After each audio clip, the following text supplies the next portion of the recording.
diaspora, la jeune génération de la République du Congo. Dimanche 19 octobre 2025, notre invité, Monsieur Éric Castelin-Ballot. Voilà, chers amis auditeurs, vous êtes bel et bien connectés sur du côté média. Nous sommes là aujourd'hui dimanche et nous allons recevoir notre invité en duplex depuis Brazzaville. Vous l'avez compris, notre invité c'est Monsieur Castelin-Ballot, le président ad hoc du parti, le Parti pour le Peuple. J'ai arrivé. Monsieur le Président, bonjour. Bonjour, Monsieur Fulgence. Alors, aujourd'hui, nous allons essayer un peu de découvrir, tous ensemble avec nos auditeurs, nous allons essayer de découvrir le Parti du Peuple. Le Parti du Peuple qui est en train de faire son petit chemin, son bout de chemin, et tout le monde sont d'accord à ce qu'il est en train de présenter ses arguments pour défendre la population, pour essayer un peu de donner les nouvelles directives pour commencer penser dans le futur comment diriger le pays un jour. Alors, Monsieur Castelin-Ballot, vous êtes le président du pape. Essayez un peu de nous expliquer le pape.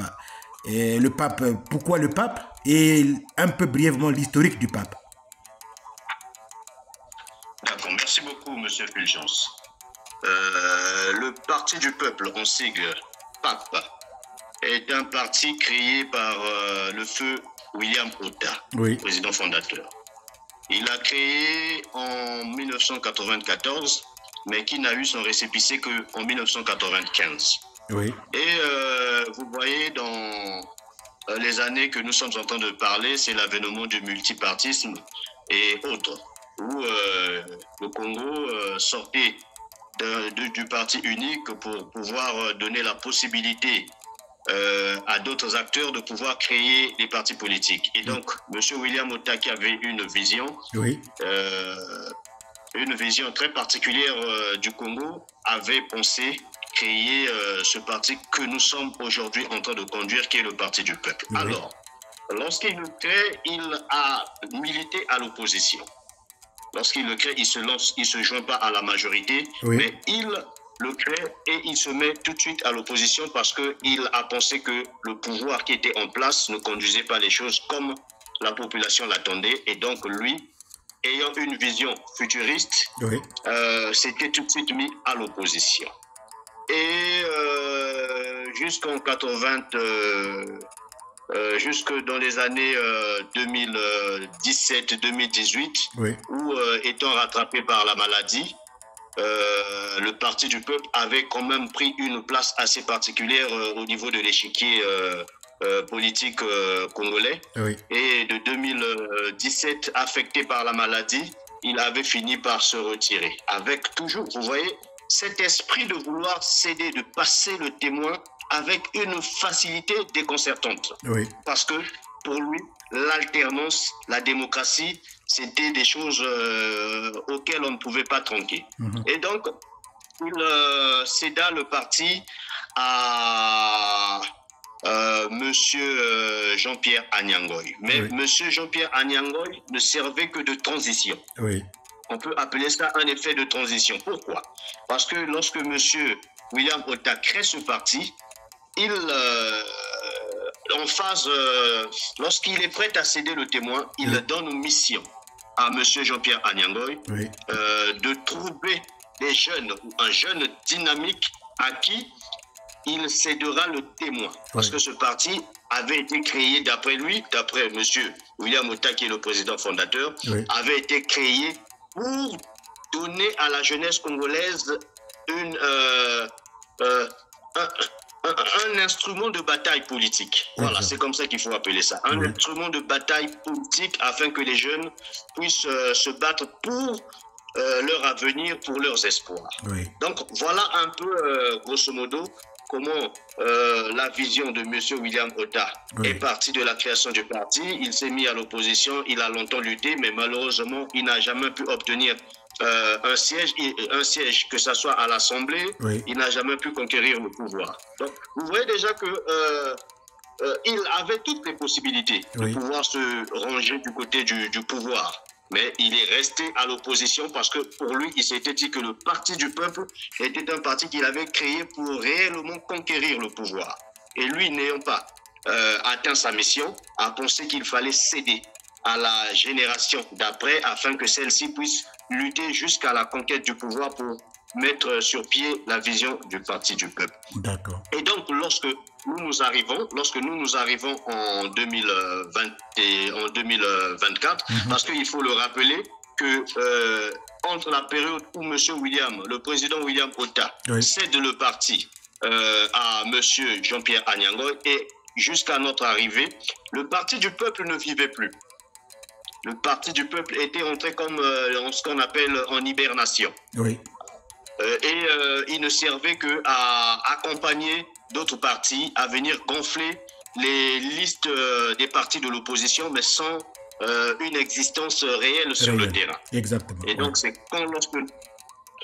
lorsque nous arrivons en 2020, parce que cela se justifie aussi par le manque de conseillers, d'élus. Il n'y a aucun élu au niveau du Parti du peuple. Oui. Et le Parti du peuple, dans cette période, n'a jamais présenté aussi un candidat, que ce soit aux législatives ou aux élections locales. Et à notre arrivée, lorsque nous arrivons au Parti du peuple, mais le parti est totalement démembré en 2024. Oui. Et aujourd'hui, nous sommes en train de poursuivre la vision, la mission qui nous avait été laissée par le président William Otta, la redynamisation du parti, aller à la conquête du pouvoir. Donc voilà un peu, de façon assez brève, ce qu'est le Parti du peuple. D'accord.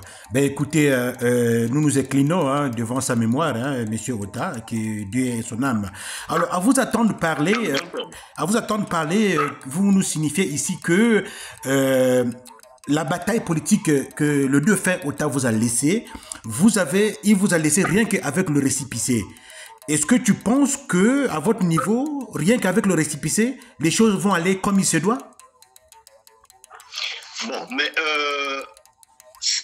le récépissé pour un parti politique constitue l'acte de naissance pour une personne. Okay. Et déjà, lui, il s'est battu à son niveau. Il a pu doter le parti d'un récépissé. Il a pu donner une existence juridique au Parti du peuple. Oui. Il a bataillé à son niveau. Il n'a peut-être pas atteint les objectifs, mais les objectifs ne sont toujours pas atteints par la personne qui crée le parti. Oui.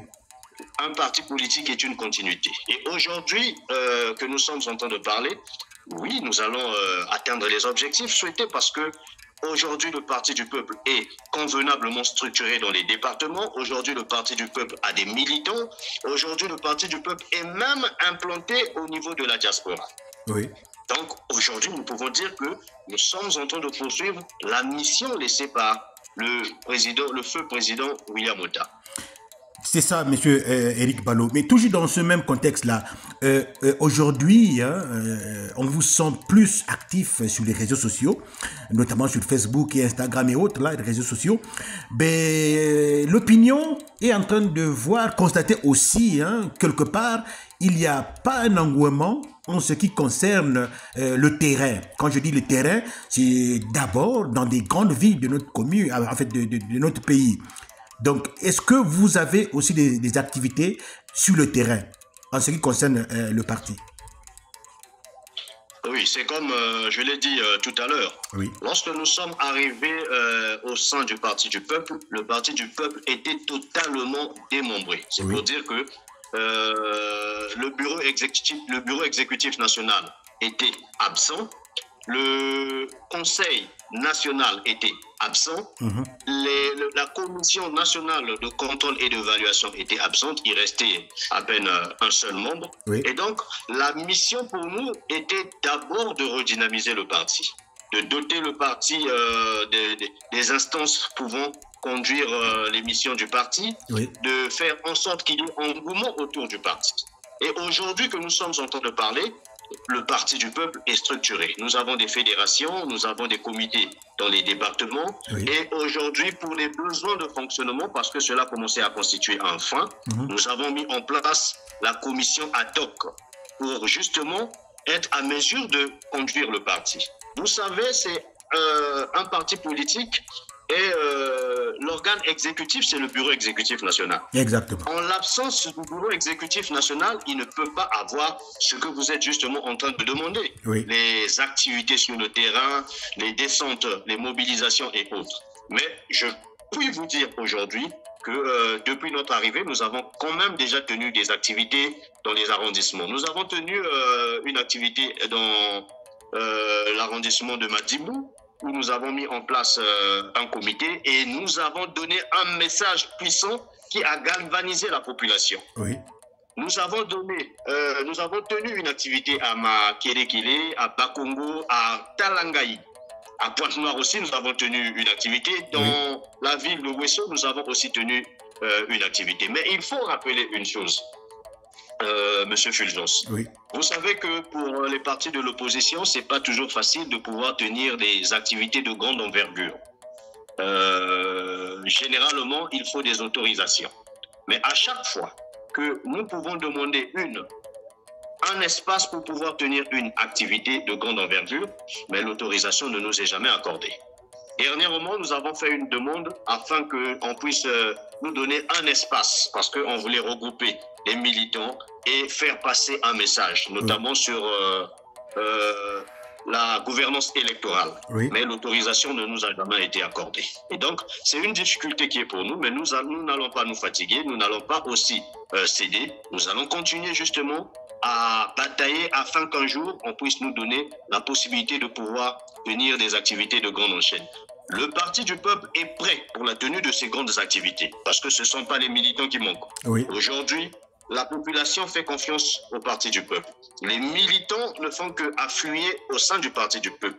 Ce que vous ne savez certainement pas, c'est qu'aujourd'hui, le Parti du peuple a été doté d'un site Internet. Et les adhésions au sein du Parti du peuple se font même à travers le site Internet. Et aujourd'hui, je peux vous dire que les adhésions sont abondantes au niveau de notre parti. Donc, ce ne sont pas les militants qui nous manquent pour la tenue des activités. Ce ne sont pas la population non plus qui ne répondra pas présent, parce qu'on nous attend, on nous réclame, même dans les départements. Oui. Mais c'est simplement les autorisations qui nous font défaut. Voilà, les autorisations qui font défaut. Monsieur Eric, Monsieur le Président, quand vous parlez... Cédric. Monsieur Cédric, autant pour moi. Quand vous parlez de les membres, quand vous parlez de la population qui vous demande, qui viennent à vous, alors, quelle est l'idéologie de votre parti que vous partagez avec cette population-là? Et comment faites-vous à les enseigner votre idéologie? Est-ce que les membres qui sont le vôtre assimilent, comprennent bien l'idéologie de votre parti? Parce que c'est ça aussi le mal. Beaucoup de membres des partis politiques au pays, même ceux qui sont à la majorité, ne savent pas l'idéologie. Ils vont seulement dans l'enthousiasme comme ça. Comment est-ce que vous faites pour les enseigner? Oui, bon, mais vous savez, monsieur le journaliste, oui. Monsieur Fulgence, oui. Contrairement aux partis au pouvoir, nous, les partis de l'opposition, nous n'avons pas les moyens qu'ils ont.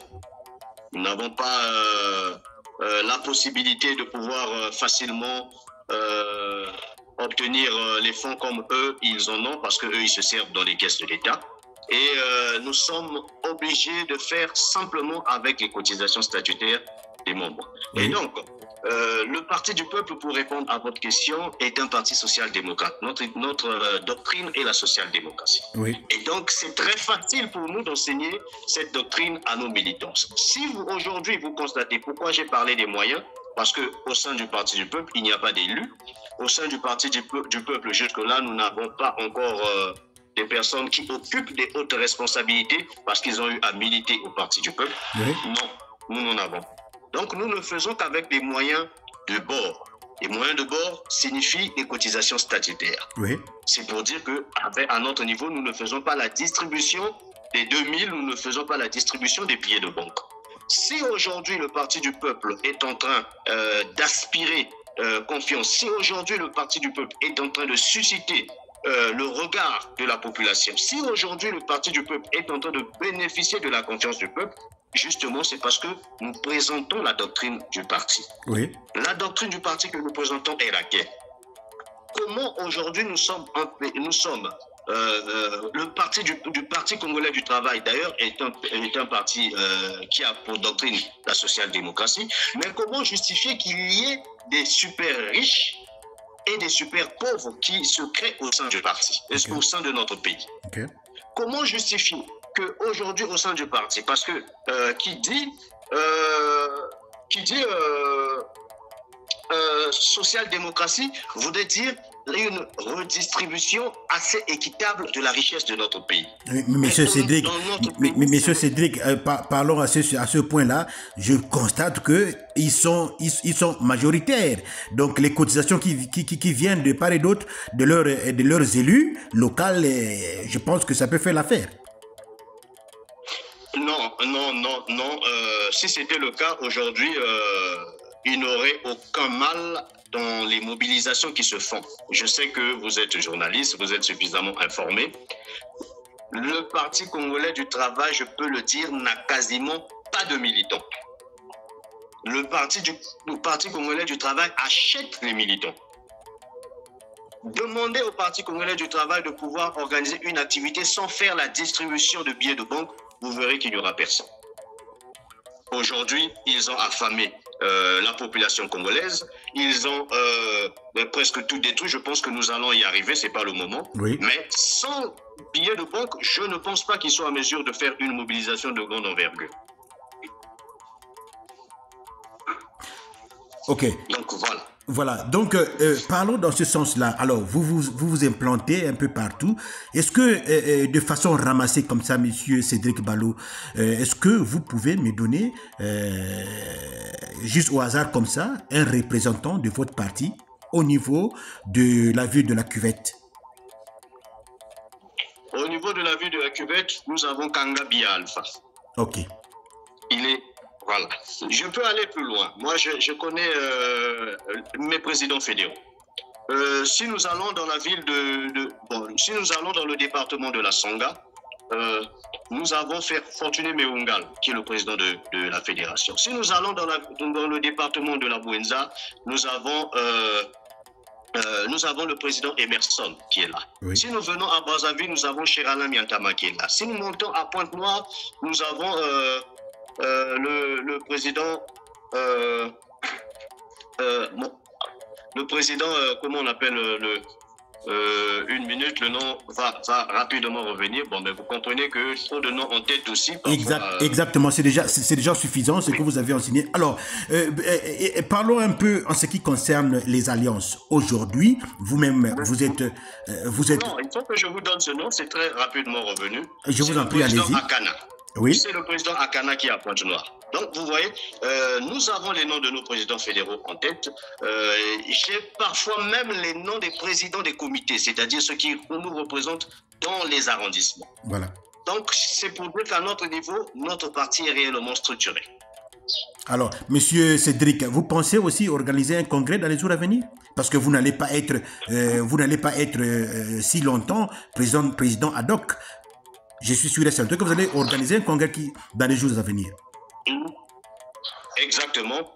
Nous avons mis en place le comité ad hoc simplement pour que le parti vive. Comme je vous l'avais dit, que nous n'avons pas la structure exécutive au niveau de notre parti. Et lors de la dernière assemblée générale que nous avons tenue, nous avons arrêté la date du congrès autour de décembre. Oui. Mais il y a certains militants qui se trouvent au niveau de la diaspora qui voudraient venir aussi assister à ce congrès. Et donc, jusque-là, nous sommes dans les pourparlers. Ils voudraient que nous puissions repousser cela en janvier, le temps que eux aussi puissent, parce que effectuer le déplacement de l'Europe vers l'Afrique, c'est un budget qu'il faut réserver. Exact. Et donc, ils voudraient que nous puissions repousser le congrès en janvier pour les permettre aussi de se préparer et de venir assister à ce congrès. Donc le congrès se tiendra soit en décembre ou en janvier. Voilà, le congrès se tiendra soit en décembre ou en janvier. Vous êtes bel et bien connectés sur Sud Côté Média, chers amis auditeurs. Alors, nous allons continuer notre échange avec le président Cédric Ballot. Alors, monsieur le président, nous allons échanger un peu le thème en ce qui concerne les alliances. Aujourd'hui, vous êtes le pionnier, si on peut dire ça ainsi, le pionnier des réseaux sociaux. Parce qu'il n'y a pas des représentants, des responsables des partis politiques de votre génération qui est en train de bouger les réseaux sociaux aujourd'hui. Alors, pensez-vous que à vous seul, en train d'aller dans les réseaux sociaux, en train de bouger par-ci par-là, sans pourtant faire les alliances, vous pouvez arriver à faire un peu des pourcentages? Bon, mais déjà, il faut corriger cela. Je ne suis pas seul comme acteur politique jeune qui est en train de bouger les choses au niveau de notre pays et sur la toile. Ben, là, je vous informe, monsieur Cédric, je vous informe que vous êtes vraiment parmi ceux-là qu'on voit, qui animent tellement, parce que je sais, je suis dans les réseaux sociaux et voilà pourquoi je vous le dis. Merci beaucoup, mais moi, je pense aussi que il y a d'autres qui font le même travail que moi, tels que Destin Gavé, tel que Dave Mafoula, tel que Lassim Bouiti. Je ne suis pas seul, nous sommes assez nombreux. Mais je pense aussi, parlons des alliances, je veux vous informer aujourd'hui que le Parti du Peuple ne fait pas encore partie d'une alliance. De façon officielle. Nous ne faisons pas encore partie d'une alliance. C'est dû à quoi? Quelle est la raison, monsieur Cédric Ballot? Quelle est la raison? Mais on ne va pas dans une alliance simplement pour aller gonfler l'effectif des partis politiques. Vous voyez, le constat que nous avions eu à faire sur le terrain, c'est quoi? C'est que la plupart des alliances qui se créent, oui, ils jouent simplement sur le nombre des partis qui figurent et non sur la capacité de mobilisation. C'est ça le grand problème. Oui. Mais nous, à notre niveau, nous savons que la politique, c'est le rapport de force. Vous pouvez avoir 1000 partis dans une plateforme, dans une alliance, mais si ces 1000 partis n'ont pas des militants, vous n'aurez que 1000 personnes dans cette alliance. Or, si on peut avoir une plateforme qui regroupe ne fût que 2 ou 3 partis politiques, mais qui ont des militants, je pense que c'est le tsunami populaire que nous allons déclencher. Et nous sommes dans cet esprit. Mais dernièrement, nous avons tenu une activité avec monsieur Mathias Nzong. Oui. Et plein d'autres acteurs politiques et ceux de la société civile. Ce n'était qu'une conférence de presse où nous avions fait le point à la population sur la lettre ouverte que nous avions eu à envoyer au président de la République, mais je peux vous assurer que cette conférence de presse s'était transformée en un meeting. Ça avait pris les allures d'un meeting parce que la population avait répondu présent à cet appel.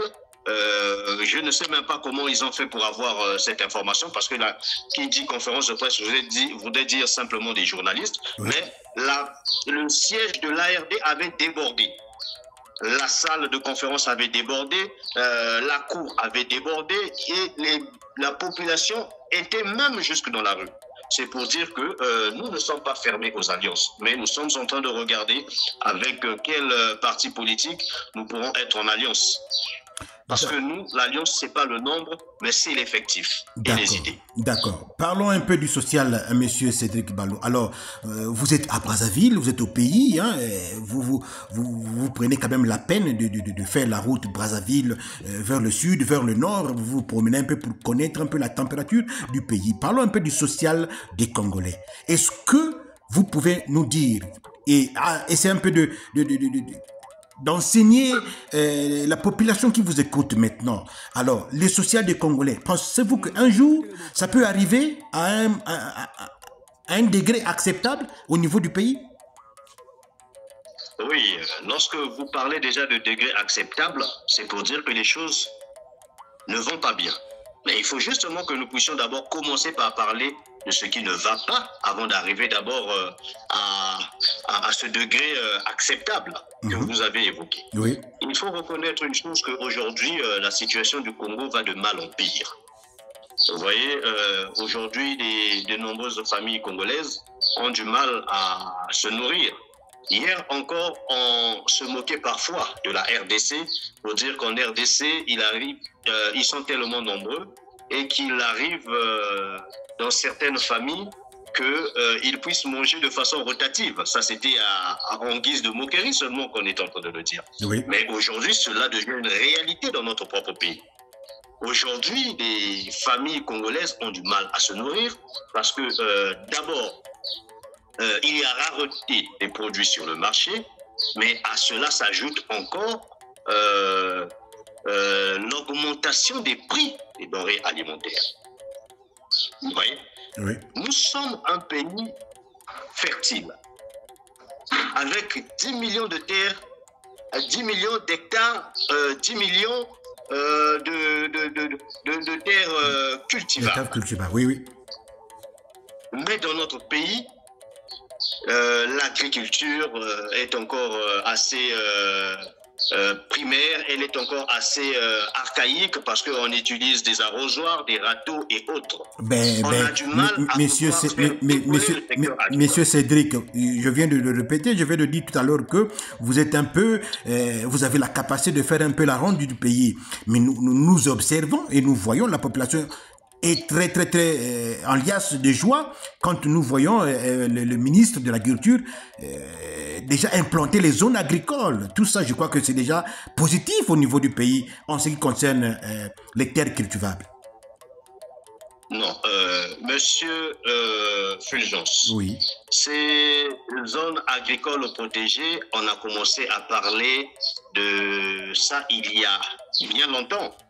On ne va pas me dire que le foufou pour pousser demande 5 ans. On ne va pas me dire qu'une tomate pour pousser, elle demande 3 ans. On ne va pas me dire que les aubergines pour pousser demandent 8 ans. Non. Moi, je pense qu'on peut parler d'une action positive lorsque cela se répercute de façon positive sur la population. Mais aujourd'hui, on a du mal à se nourrir. Et qu'est-ce que j'appelle par répercussion positive? C'est que lorsqu'il y a une production à grande échelle, cela voudrait dire forcément que les produits doivent baisser sur le marché. Mais ce n'est pas le cas dans notre pays. Il suffirait d'interviewer, de faire des interviews avec des femmes, oui, avec même celles qui vendent dans les marchés. On vous dira que rien ne marche. Les produits sont rares, les produits coûtent cher. Nous continuons toujours à tout importer. Alors, où est l'effet positif de ces zones agricoles protégées? Nous continuons à consommer tout ce qui sort du Cameroun. Et d'ailleurs, pourquoi nous ne consommons pas ce qui est congolais, puisque ces zones agricoles protégées sont un succès d'après le ministre de l'Agriculture? Le problème au Congo, c'est quoi? C'est que toute activité est politisée. Toute action menée par le gouvernement est politisée. Ils peuvent produire 1 kilo, ils vont nous dire qu'ils ont produit 1000 kilos. C'est ça le mal avec le Congo. Les acteurs politiques ont perdu le sens de l'intégrité. Ils ne savent plus dire la vérité. Ils ont perdu le sens du patriotisme. Ils ne savent plus dire la vérité à ceux qu'ils gouvernent. C'est ça le mal avec les acteurs politiques congolais qui sont en train de nous conduire aujourd'hui. Mais c'est quand même un début qu'il faut acclamer, n'est-ce pas, non? Non, ce n'est pas un début que nous allons acclamer parce que nous nous rappelons que cela avait commencé avec Rigobert Mabundu qui fait encore son retour au gouvernement. Il y avait eu des milliards et des milliards qui avaient été débloqués. Monsieur Cédric, c'est vrai, monsieur Mabundu était le propulseur de ce projet et autres là, mais on ne va plus parler de monsieur Mabundu. Là, on parle de monsieur Ngobo et ce qu'il est en train de faire, à mon avis, quand je vois les images, les interviews, la population sont contents de ce qu'il est en train de faire. L'État est une continuité. On ne peut pas parler de M. Ngobo sans parler de M. Rigobert Mabundu parce que c'est le même pouvoir qui est là, avec les mêmes stratégies. Donc, je venais de vous le dire, oui. M. Ngobo nous a annoncé les effets positifs, mais nous, ici à Brazzaville, nous ne voyons pas ces effets positifs. À Pointe-Noire, nous ne voyons pas ces effets positifs. Bon, si au niveau du Congo, nous ne voyons pas ces produits, que font-ils de ces produits? Ils les exportent alors. Parce que nous, ici, nous ne voyons pas ces produits. Donc, en un mot, ce projet des zones agricoles protégées, si on peut exagérer, c'est un projet fantôme. Nous dirons en tout cas que les Congolais ne bénéficient pas jusque-là de ce projet-là. parce que les Congolais continuent encore à souffrir. Les Congolais se sont abonnés aux cuisses de poulet qui sont des produits importés. C'est pour dire que nous ne voyons pas encore l'effet positif de ces zones agricoles protégées. Voilà, nous allons tourner un peu là. Nous allons voir les aspects positifs. Oui. Je reviendrai encore sur votre média pour annoncer ces aspects positifs. Mais jusque-là, nous, au PAP, nous avons opté pour la politique de la vérité et donc nous disons la vérité. Il n'y a pas encore d'effet positif sur le quotidien des Congolais. Voilà, donc la porte est ouverte, hein, vous pouvez repasser à tout moment. Alors, nous allons aller un peu dans l'économie du pays. Alors, tout récemment, nous avons vu le ministre des Finances qui a déploré, qui dit, mais le pays ne va pas, le pays est donc presque en cessation de paiement. Alors, la seule ville qui essaie un peu de nous donner les finances dans tous les domaines, c'est la ville de Pont-Noir. Mais la ville de Pont-Noir, en elle-même, ne peut pas arriver à satisfaire toute la République. En cela, les propos du ministre des Finances, comment votre parti avait pris cela? Bon, mais vous savez, M. Fulgence, c'est lui peut-être qui est surpris, mais nous ne sommes pas surpris de ce qui est en train de se passer dans notre pays. Vous dites que le pays est presque en cessation de paiement. Moi, je dirais que le pays est en cessation de paiement. Parce que s'il faut regarder secteur par secteur, eh ben, beaucoup de secteurs ne perçoivent plus leur salaire depuis fort longtemps. Je vais vous surprendre peut-être, mais même au niveau de la présidence, le personnel n'est pas payé depuis plus de 4 mois. Au niveau du Sénat, de l'Assemblée, depuis plus de 5 mois, ils ne perçoivent pas leurs émoluments. Mais quand on regarde un peu les hôpitaux, là-bas c'est encore plus catastrophique. Quand on regarde le chemin de fer, Congo-Océan, ils sont à combien de mois sans avoir perçu leur salaire? Ils sont au-delà de 60 mois. Quand on regarde la morgue d'Olizy, ils sont à combien de mois sans salaire? C'est pour vous dire que nous sommes déjà entrés en cessation de paiement. Le ministre, il est surpris, oui. Mais il ne devrait pas être surpris parce que c'est le système qui a été créé par le parti au pouvoir. La dilapidation des fonds publics. Mais depuis fort longtemps, mais là, vous êtes encore... Ce que vous venez de dire sur les zones agricoles protégées vous rattrape. Vous rattrape à quel niveau? C'est pour justement démontrer que notre économie est encore monosectorielle. Voilà. Et dépend du pétrole. Parce que si... les zones agricoles protégées commençaient déjà à produire, en ce moment, on allait quand même parler de la diversification économique. Mais vous venez vous-même de rappeler que seule la ville de Pointe-Noire apporte de façon conséquente à notre économie. Maintenant, monsieur Cédric, une fois votre combat vous propulse au niveau des grandes responsabilités, quelle est la solution que vous pouvez amener à ce point-là en ce qui concerne l'économie du pays? Mais d'abord, tout doit se baser sur les réformes. Il faut apporter des réformes. Vous voyez, dans un pays, lorsque la justice est faible, lorsque la justice est manipulée, lorsque la justice est contrôlée par le pouvoir, par l'exécutif, eh bien, ça donne tout ce que nous sommes en train de subir aujourd'hui. La première des choses à faire, c'est d'abord de donner une certaine autonomie à la justice. Il faut la séparation des pouvoirs.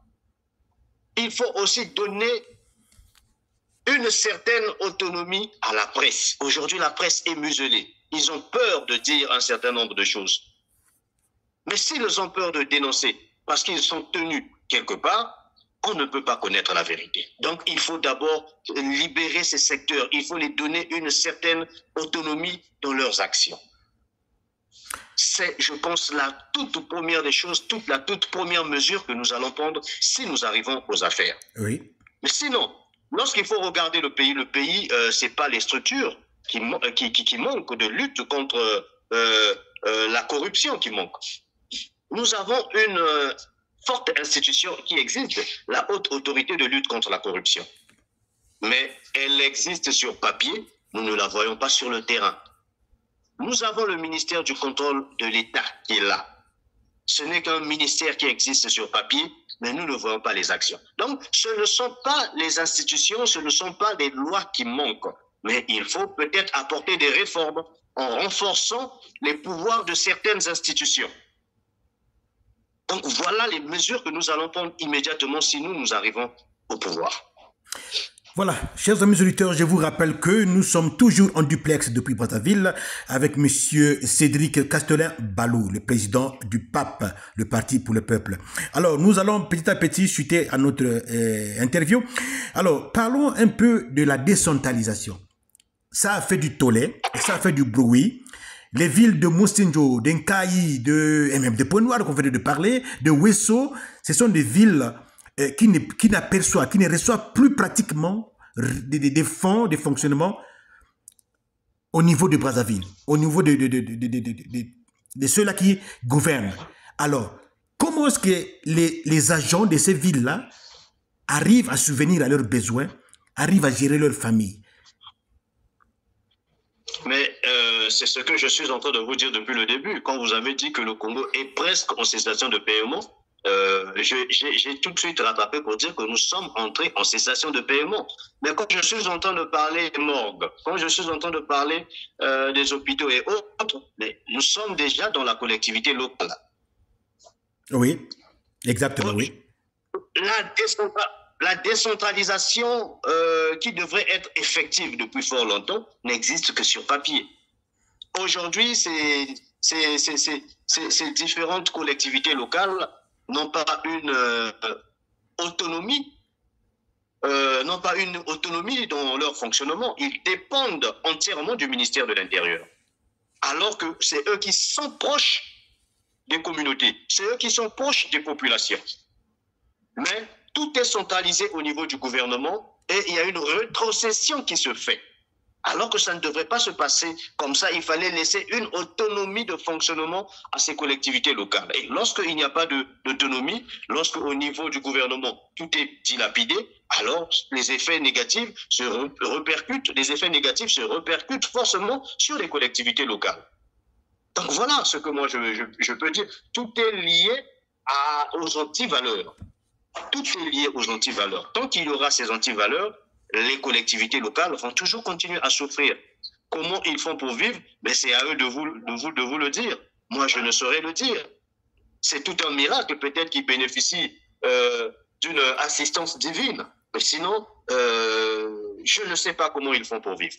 Je ne sais pas. Ils ne sont pas payés. Voilà. En ce qui concerne les collectivités locales, on ne sait pas si les gouvernants vont essayer un peu de jeter un regard favorable parce que la population, les hommes et les femmes qui travaillent dans ces structures-là sont en train de passer des moments difficiles. Monsieur Cédric Balou, alors parlons un peu en ce qui concerne les universités, les problématiques de l'éducation dans notre pays. Nous avons vu l'université catholique se mettre en place à Brazzaville, à Pointe-Noire. Mais aujourd'hui, ça manque cruellement. Ça manque des universités. Alors, qu'est-ce que vous, en tant qu'un jour, si vous pouvez, je le répète, arriver au pouvoir, quelle est la politique que vous allez mettre en place en ce qui concerne l'éducation? En tout cas, une politique de proximité. C'est-à-dire? Vous voyez, aujourd'hui, dans les universités ou l'université, l'unique, bon, aujourd'hui, il y a aussi l'université Denis Sassou Nguesso, mais il y a un véritable problème à ce stade lorsque les élèves finissent avec le cycle secondaire. Lorsqu'ils commencent avec l'université, ils sont obligés de venir à Brazzaville. Or, cela ne devrait pas se passer comme ça. On pouvait créer des universités dans les différents départements. Oui. Parce que vous voyez, aujourd'hui, nous avons un problème avec l'enseignement. Pourquoi? Surtout au niveau de l'université. C'est justement parce que les amphis sont pléthoriques. Les enseignants ont du mal à pouvoir suivre les étudiants. Parce que vous n'allez pas me dire que dans une salle de classe où vous avez près de 700, 800, 900 étudiants, vous serez à mesure de les suivre. Ce n'est pas possible. Il faut justement éclater les universités dans les départements. Mais on peut les répartir en fonction des formations souhaitées. Parce que vous savez, un État doit prévoir. Vous ne pouvez pas tout le temps créer des universités scientifiques, des universités de droit et autres. Il faut regarder les besoins de notre pays. Demain, nous aurons besoin de la technologie. Il faut créer justement des universités qui vont dans ce sens. Mais on ne peut pas tout accumuler au niveau de Brazzaville. On peut par exemple créer au niveau de Dolisie une université qui regarde un peu la technologie. On peut créer à Ouesso une université qui regarde justement les questions liées à l'agriculture et ainsi de suite. Oui. En ce moment-là, on aurait créé des universités en fonction des besoins de notre pays, des besoins futurs de notre pays et des besoins actuels de notre pays. Mais dans notre pays, depuis que l'université Mariam Wabi avait été créée jusqu'à aujourd'hui, il n'y a pas d'amélioration, il n'y a pas d'évolution, il n'y a pas d'actualisation des programmes. Ce sont les mêmes vieux programmes. C'est pourquoi aujourd'hui, le Congo se sent dépassé avec l'évolution technologique. Donc, si nous on arrivait aux affaires, je pense que nous allons construire des universités dans plusieurs pays, mais des universités pas seulement de nom, mais répondant aux standards internationaux, c'est-à-dire avec équipement de formation, oui. Des universités qui ne seront, des cours qui ne seront pas seulement basés sur la théorie, mais qui lieront la théorie à la pratique. Vous êtes un homme politique, M. Cédric Castelet-Ballo.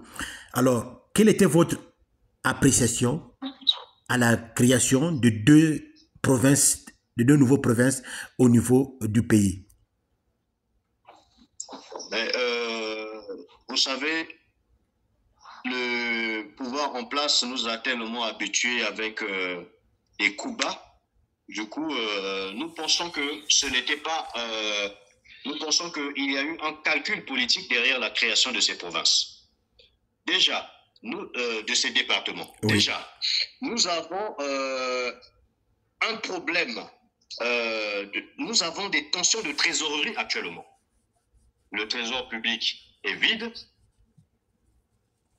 ce qui se traduit par la cessation de paiement actuellement, ce qui se traduit par les difficultés que nous sommes en train de connaître aujourd'hui. Alors, pourquoi aller créer encore des départements qui vont nécessiter un budget ou des budgets conséquents pour ces deux départements, alors que nous avons des tensions de trésorerie? Ce n'était pas opportun de pouvoir créer ces départements maintenant. Oui, ils pouvaient parler du rapprochement avec la population poursuivre, mais c'est pas nécessaire maintenant. Mais Monsieur Cédric, je pense que, à mon avis, hein, ça c'est moi qui pense comme ça, à mon avis, vous ne pensez pas que c'est une opportunité pour vous d'aller à la conquête de vos membres dans ces espaces-là, dans ces régions-là? Non, c'est pas. Mais hier, ces départements étaient rattachés à d'autres départements. Donc, ça nous donnait toujours la possibilité de nous rapprocher de ces populations. C'est pas des départements qui étaient quasiment inexistants. Non, ils étaient rattachés à des départements bien donnés et ça nous donnait toujours la possibilité d'aller vers eux.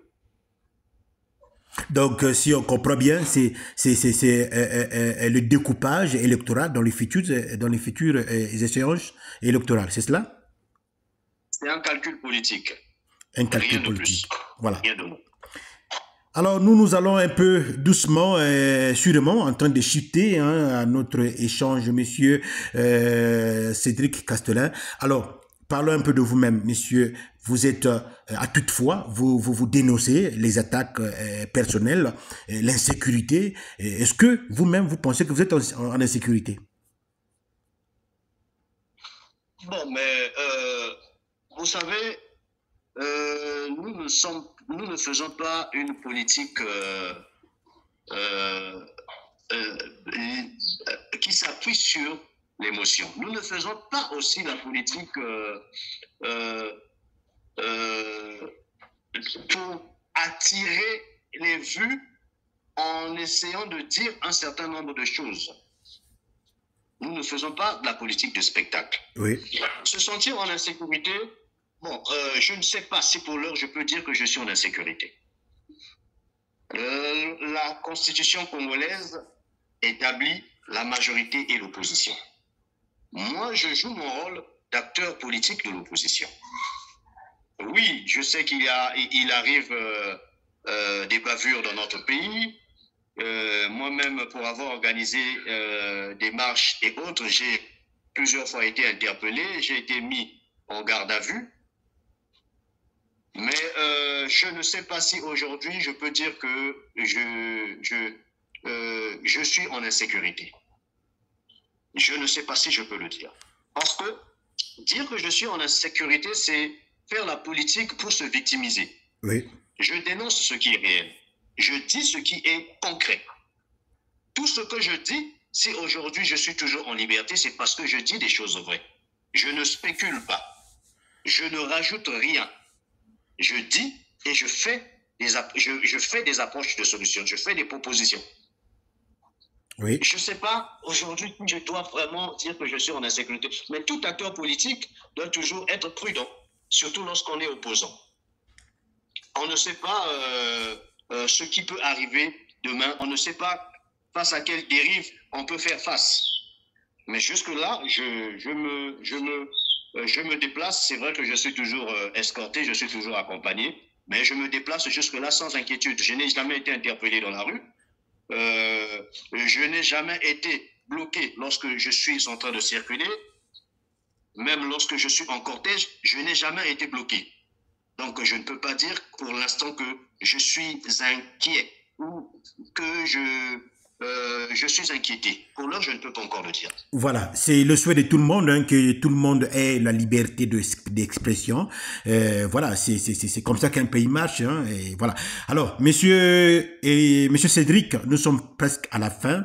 Alors, quel est le mot que vous pouvez adresser à vos militants et militantes dans toute la République avant que nous ne finissions cette interview? Oui, avant de parler aux militants, tout ce que je peux dire, c'est de rester serré. Le Parti du peuple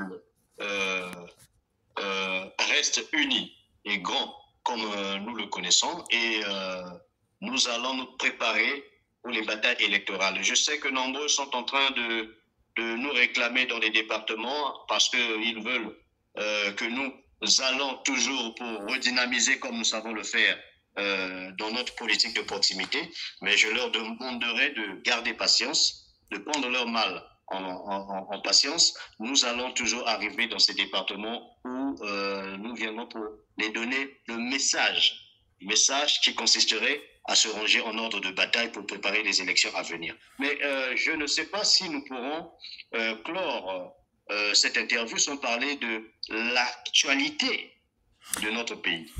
Oui, allez-y. Il y a un sujet qui est en train de faire l'actualité. Exactement, le sujet des fameux bébés noirs qui étaient en train de faire le massacre au niveau de grandes capitales, de notre pays. Alors, vous pouvez en parler, je vous écoute. D'accord. Merci parce que c'est une question très brûlante actuellement qui est en train de diviser l'opinion. Mais vous savez, nous, en tant qu'acteurs politiques, nous ne devons pas nous laisser guider par les émotions.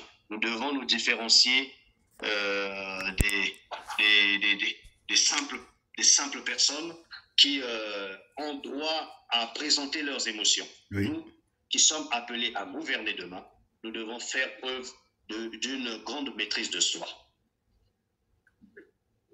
Personnellement, cette opération qui consiste à éradiquer le phénomène bébé noir, moi je le regarde sous deux aspects, ou sous deux volets. Oui. Il faut regarder le volet juridique et le volet social. Le volet juridique, qu'est-ce que je veux dire par là? Nous ne devons pas oublier que le Congo a ratifié des lois et traités internationaux sur les droits de l'homme, interdisant les exécutions sommaires, interdisant la peine de mort. Alors, aujourd'hui, nous sommes en train de constater qu'il y a des exécutions qui se font dans la rue, par les éléments de la DGSP. C'est vrai, aujourd'hui, on nous dira que ce sont des éléments bien ciblés, que la DGSP ne va pas prendre n'importe qui, mais il faut rester quand même prudent. Le Congo, il faut rester dans les lois et traités internationaux. Quelle est l'image que nous sommes en train de présenter au niveau international? Je pense qu'avec cette opération ou avec cette façon de faire, où les bébés noirs, les jeunes en conflit avec la loi sont en train d'être exécutés devant la population, créant une psychose au sein même de la population, surtout au niveau des jeunes, je pense que ça ne peut pas être salué au niveau international. Mais monsieur Cédric, vous conviendrez avec moi par le revers de la main, si aujourd'hui en Haïti est arrivé un pays invivable, ingouvernable, ça a commencé par ce genre de comportement des enfants qui sont pas sérieux. Est-ce que cela, pensez-vous que cela était mauvais si on pouvait les prendre comme ça et puis essayer un peu de l'effacer? Non, je ne dis pas que c'est mauvais. Je ne condamne pas cette opération qui consiste à éradiquer le phénomène bébé noir. Mais je dis qu'il faut le faire de manière encadrée. J'ai présenté l'aspect juridique. J'ai présenté l'image que nous pouvons présenter, l'image du Congo que nous pourrons présenter au niveau international à partir des lois que nous avons, les lois et traités que nous avons ratifiés. Oui. Mais j'ai parlé aussi du côté social. Le côté social, c'est la population. Aujourd'hui, la population vit dans une peur bleue. Nous voyons aujourd'hui des mamans qui nourrissent leurs enfants à partir des ventes qu'ils font au niveau du marché. Il y en a qui vendent les légumes, il y en a qui vendent des oignons, il y en a qui vendent un peu des produits congelés. Et donc, ces mamans doivent se rendre dans les marchés autour de 6 heures du matin, mais doivent quitter chez eux parfois 5 heures. Oui. Il y a d'autres qui, avant d'aller vendre, doivent passer d'abord pour faire des achats. Ils vont les faire à 4 heures du matin. Alors, entre leur domicile et le lieu où ils vont faire des achats, il peut se passer beaucoup de choses. Tout à fait. Elles sont généralement inquiétées par ces jeunes en conflit avec la loi. Tout à fait. D'autres sont rackettés. Au pire, d'autres sont même assassinés. Nous nous rappelons de cette maman qui accompagnait sa fille qui devrait aller enfanter à l'hôpital, mais qui se sont fait agresser par ces jeunes. Vous voyez, sur le plan social, cela avait créé l'indignation. Ça avait suscité de l'indignation à tous les niveaux. Exactement, oui. Mais nous voyons aussi tout récemment ce qui s'est passé avec M. Obambi, où il a été assassiné à son domicile, où c'était un monsieur responsable qui avait de la famille, qui dépendait de lui, et qui entretenait sa famille. Il a été assassiné. Oui. Ouais, nous ne pouvons pas saluer l'existence de ce phénomène. Nous condamnons cela. La population est en train d'acclamer cette opération. Nous aussi, de notre côté, nous ne pouvons que... Puisque nous sommes le parti du peuple. Oui. Le parti du peuple parle pour la population, défend les intérêts de la population. Et lorsque les intérêts de la population sont menacés, le parti du peuple s'insurge contre cette menace. Et donc, nous saluons aussi la volonté populaire qui consiste à saluer l'opération de la DGSP. Mais de notre côté, nous restons acteurs politiques. Nous demandons à ce qu'il y ait un encadrement. Vous avez parlé de Haïti, mais il faut parler plutôt, il faut aussi parler par exemple de la Colombie. Là-bas, c'était carrément l'existence des cartels. Oui. Ils avaient des moyens plus conséquents, ils étaient mieux organisés, mais la force publique ou le gouvernement n'a pas pensé seulement à faire la répression. Mais il faut une politique d'accompagnement. Parce que je vais vous dire une chose, ce que nous sommes en train de craindre aujourd'hui, M. Fulgence, c'est quoi? Au Congo, tout ce qui est lancé comme opération finit par s'empirer par la suite. Regardez ce qui s'est passé lorsque le général Ndegué était encore aux affaires, oui. Lorsqu'il était directeur général de la police. On avait lancé l'opération coup de poing, où il fallait exproprier les étrangers en situation illégale dans notre pays. Mais puisqu'il n'y avait pas eu une politique d'accompagnement, il n'y avait pas eu une politique de suivi, donc il n'y avait pas eu une résolution à long terme. Qu'est-ce qui s'est passé après? Les étrangers sont revenus, et ceux qui étaient sortis, ils sont revenus avec leurs femmes, leurs neveux, et ainsi de suite. Donc, nous avons connu encore une prolifération des étrangers dans notre pays. Le président de la République lui-même a annoncé la lutte contre les antivaleurs. Oui. C'était une annonce en pompe. où il avait dit qu'il n'y aurait pas de menu ferretin, il n'y aura pas de gros poissons. Mais aujourd'hui, qu'est-ce que nous constatons? Puisqu'il n'y a pas eu de suivi, qu'est-ce qui s'est passé? Les caisses de l'État sont vides. Tout a été dilapidé. Donc les antivaleurs se sont multipliées peut-être par 4 encore. Et c'est ce que nous sommes en train de craindre avec l'opération annoncée par la DGSP. S'il n'y a pas une suite, on se limite simplement à la répression, j'ai bien peur qu'après que cette opération s'arrête, que les bébés noirs soient mieux organisés, parce qu'ils auraient vu comment ils sont traités, oui, qu'ils soient mieux équipés, et que nous puissions connaître une prolifération de ce phénomène. Donc voilà notre inquiétude. Nous pensons, au Parti du Peuple, nous pensons qu'il doit avoir une suite. La répression, nous sommes d'accord. Nul n'est au-dessus de la loi. Mais après, lorsqu'ils sont réprimés, lorsqu'ils sont emprisonnés, qu'est-ce qui doit se passer? Mais il faut une politique de réhabilitation. Il faut les former. Exactement, comme en RDC, hein, on les amène se faire former, oui, exactement. Voilà, il faut les former. Il faut créer des centres de formation rapides. On les forme en agriculture, on peut les former en électricité, en informatique, en mécanique, en maçonnerie. Et une fois qu'ils sont formés, lorsque le délai de leur détention serait arrivé à terme, ils doivent être insérés. Il faut une réinsertion. Donc, ils ne doivent plus aller pour ne rien faire dans la société, mais ils doivent aller pour travailler. Voilà ce que nous sommes en train de proposer. Voilà, les propositions, le fait que... oui, allez-y, monsieur. Oui, aujourd'hui, nous constatons que notre police ne sert qu'à réprimer. La répression. Mais il faut aussi créer une politique de proximité, mettre en place des unités. Il faut créer des nouvelles unités pour mettre en place une politique de proximité. Mais la politique ne doit pas simplement réprimer. Mais la police ne doit pas simplement réprimer. Aujourd'hui, nous devons créer des unités, les former afin qu'ils soient à mesure d'aller aussi échanger avec ces jeunes, échanger avec la population. La police ne doit pas seulement effrayer. La police doit rassurer.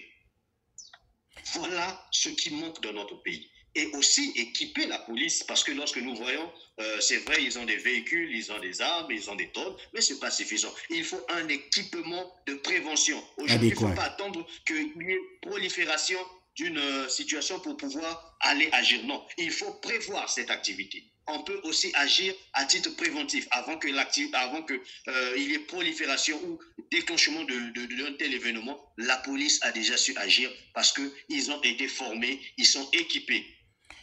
Voilà. Ce genre d'initiative. Donc voilà, nous c'est ce que nous souhaitons. Quand la police va agir ainsi, quand le gouvernement va agir ainsi, en ce moment, nous, en tant qu'acteurs politiques, nous allons acclamer. Mais lorsqu'il s'agit simplement des exécutions sommaires, de plonger la population dans la psychose, cela ne peut pas susciter l'adhésion des acteurs politiques comme nous autres. Voilà. Parmi les solutions... pour l'éradication de ce phénomène. Exactement. Parmi les solutions que M. Cédric Ballot nous propose à l'opinion nationale. Nous allons revenir un peu en arrière avant que nous puissions se séparer. Monsieur, j'ai lu quelque part que vous étiez aussi un entrepreneur. Hormis un homme politique, la casquette de la politique, mais vous êtes aussi un entrepreneur. Qu'est-ce que vous faites au quotidien?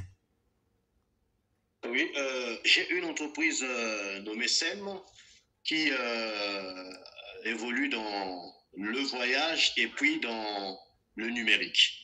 Nous créons des sites, nous créons des plateformes pouvant permettre des ventes en ligne, des ventes au niveau international et ainsi qu'on sort.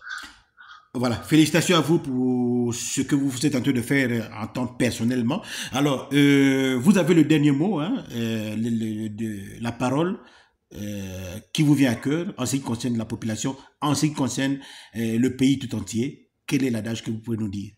Nous vous écoutons. Oui, vous savez, Monsieur Fulgence, bon, mais vous me prenez au dépourvu, je vais quand même dire quelque chose là-dessus. Ok. Vous savez, par rapport à tout ce qui est en train de se passer, l'insécurité qui règne dans notre pays, la répression et autres, nous pouvons dire que la sécurité d'un peuple ne se gagne pas par la peur, ni par les armes. mais par la justice, la confiance et le respect de la vie. C'est même constitutionnel. Voilà. Tout individu a droit à la vie. Tout individu a droit à la vie. Chers amis auditeurs, vous étiez avec nous ensemble en train d'écouter M. Cédric Castelin-Balou, le président ad hoc du PAP, le Parti pour le Peuple. Nous allons continuer toujours les échanges avec lui dans les années, enfin dans les jours à venir, allais-je dire. Alors, nous sommes à la fin. Alors, nous saluons toute la nation congolaise. Nous vous aimons. Vous étiez avec M. Fulgence sur Sud Côté Média. Nous vous remercions et à très bientôt.